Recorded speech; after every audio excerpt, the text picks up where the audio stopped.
Okay, guys, thanks for sticking around. Before we get started, I want to wish all the people that have suffered through this flooding.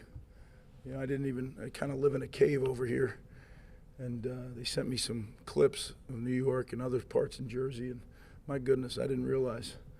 So our thoughts and prayers are to all those people that are struggling right now. Really good day. A day that we needed to go out and take care of business, and we did. Some great things happened today. Probably my favorite part was when Reggie Sutton got to go in and play. You know, we gave him a game ball, and he said a few words in 738 days since his injury. I mean, he is the epitome of chop.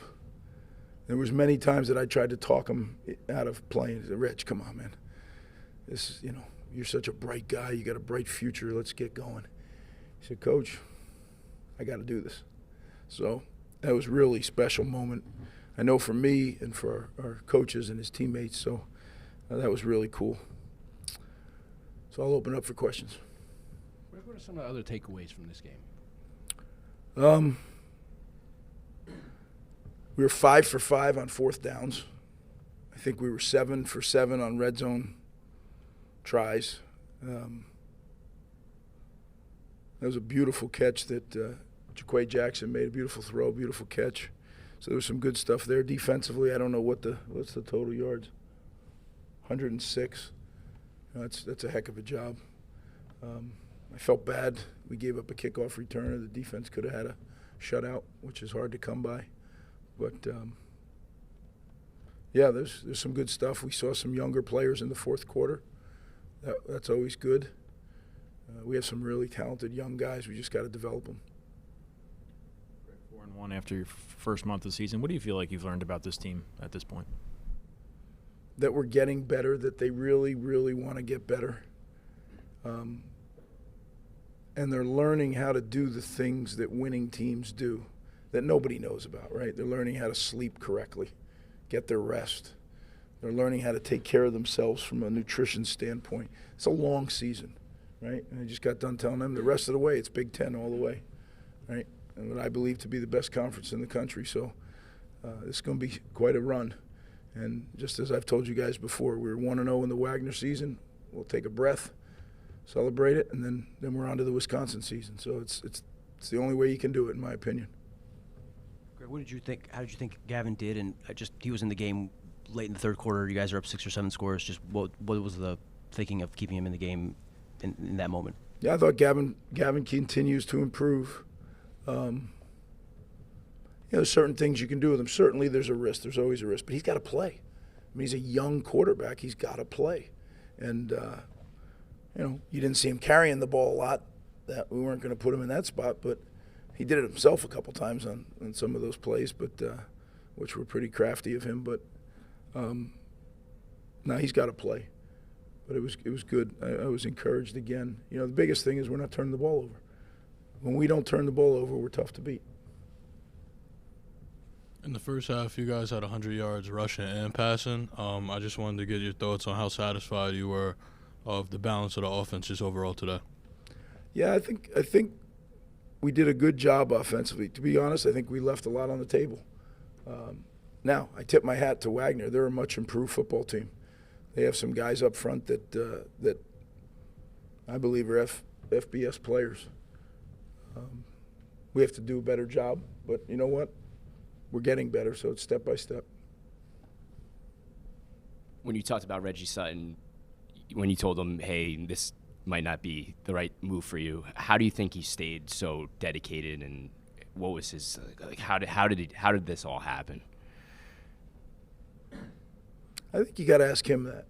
I think he's had this steadfast vision of what he wanted to do, and he was not coming off it, you know, and more power to him. It's his body, you know.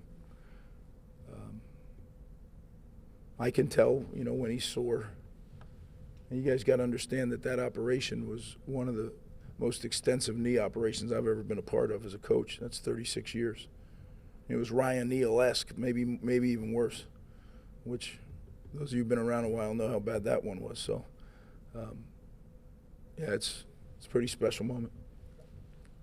Coach, on a day like today where it is a come out and take care of business day, but it also, gets you to 4-1, which is, tied for the best start since 2014 and matching the win total of last year. What is, the significance of just being able to come out against an improved Wagner team and take care of business like you're supposed to?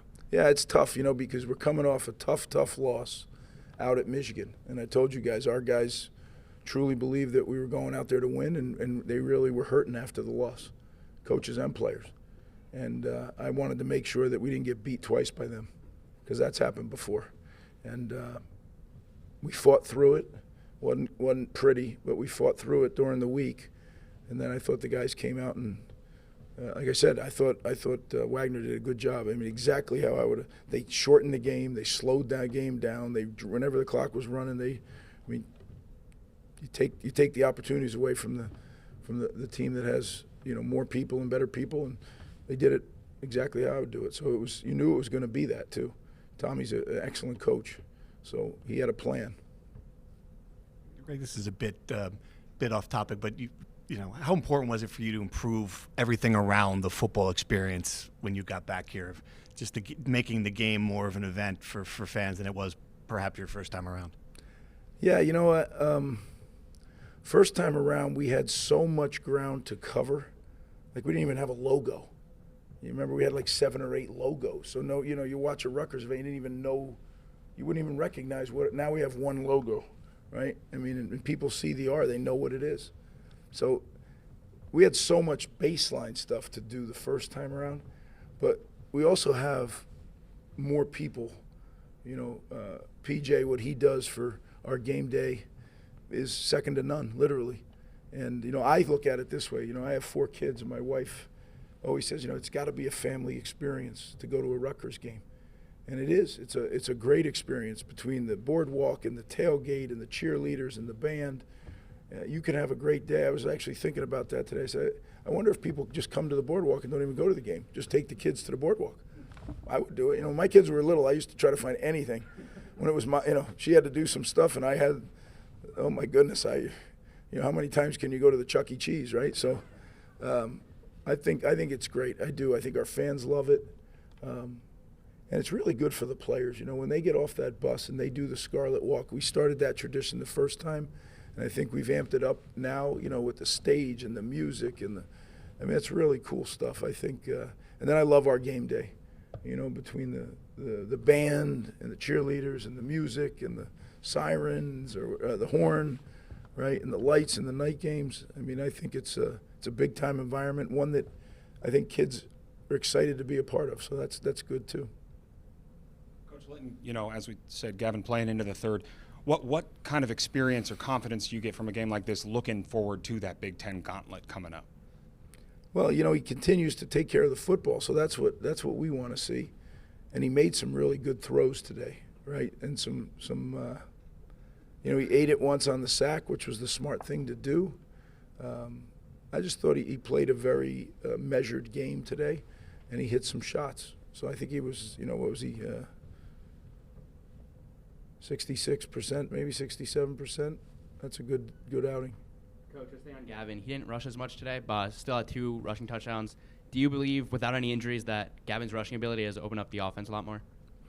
Well, you certainly have to account for it, right? As I've told many of you over the years, when the quarterback runs the ball as a design play, it changes the math. Because, when the quarterback hands the ball off, now he's out of the equation. Well, now that he's a runner, it changes the defensive math. You have to have someone that accounts for him. And it's not always that easy to get that sometimes. Either somebody's got to whoop somebody and make the play, or you got to do things schematically. So, yeah, it does help for sure. We'll go Chris, Christian, and Brian to finish. I don't know if it's too soon to tell with Reggie, but do you have an idea of how much he's going to be able to play week to week? Is it kind of going to be a week to week decision? I really believe it's week to week. He's a tough guy, but I'm sure he's going to be sore. There's one thing is practice. It's another thing to play in a game. But we'll just play it by ear. Yep. Ports have been able to get Sam Brown those carries, especially Sam Brown getting those carries, especially going into the Big Ten play. How important was that to get that from today and have him emerge just a little bit more of a workload? Yeah, that was great. You know, that was one of the things, the takeaways, you know, for all 4 running backs to score touchdowns today. And Sam has worked his way back. You know, you're a natural player, right? So you're a good player. But like all the things, if you don't practice because you're injured, they can have a bad effect on your game day. Ball security, things that people don't think about until a guy fumbles it, and they say, how could he fumble? Well, because he hasn't practiced. I mean, all those things are the things. Pass protection, right? If you haven't practiced for a while, it's not that easy to stop some of those rushers. So Sam's been practicing more and more every week. Aaron's been practicing more and more every week. So they're all starting to get well, and that's important going into this stretch because, as you know, it's a very physical stretch we're gonna face here. I'm hoping I could squeeze in one quick one before my final question. Just running the new guys on the injury report: Moses Walker, Bo Mascow, Evan Simon. Anything long-term worries about those guys, or just what's their status? Well, it's not an injury report. Remember, it's an availability report, so don't always attribute it to injury. But Evan had tweaked something a little bit late in the week, and he could have played. But, we just saw it as an opportunity there to get a Johnny in and Evan to be, to move on to next week and be ready to go. And then there's some other things that are not always injury related. Moses was injury related. I think he's going to be fine. Bo was not injury related. He's got a little something going on NCAA wise that we're trying to work through. So we're continuing to work. And I'll save you the question on Brantley. He was listed as out because that has not been resolved. And the fans have been asking this a bit. June McAtamney had 13 straight touchbacks to start the year, and he's been. I'm not sure if he's kicking it short strategically or if his leg is whatever. Just what's the obviously that led to the return you mentioned earlier. The change in kicking between touchbacks and short kicks. No, we really haven't changed. There was a little wind out there. It was 8 mile per hour, but it gusted up to like 14. I think on one of them he caught a gust. And again, we tried a play that he did executed every day this week perfectly, and then he, like a golfer would do, he picked up his head, and the ball didn't go 10 yards, and it was there. We would have recovered it. It would have been a good onside, but we didn't, and I think that bothered him. I know it bothered him, and it affected his kicking for a little bit. And I told him, will you forget that? That's stealing from right now. Don't let that happen. I think he got the point because he banged a few after that, and we were back to where we need to be. Yeah, because that's a weapon. When you bang those touchbacks, that's a big weapon. So hopefully we can do that consistently. But again, we play in the Big Ten. And you're going to be kicking into the wind sometimes, and you better be able to cover, and you better be able to fit the coverage. And we didn't that time. We had a couple errors actually. I haven't even watched the tape, but you could see it in person. We failed, on 3 different areas that we got to get cleaned up. But look, at the end of the day, we did what we were supposed to do. Hopefully, we got out of it injury free. I'll know more tomorrow, and I'm proud of our guys. And now it's back to the Big Ten, and it's. What is it, 5? So we got 7 straight Big Ten games. So we'll start with the Wisconsin season starting tomorrow morning. Thank you, guys.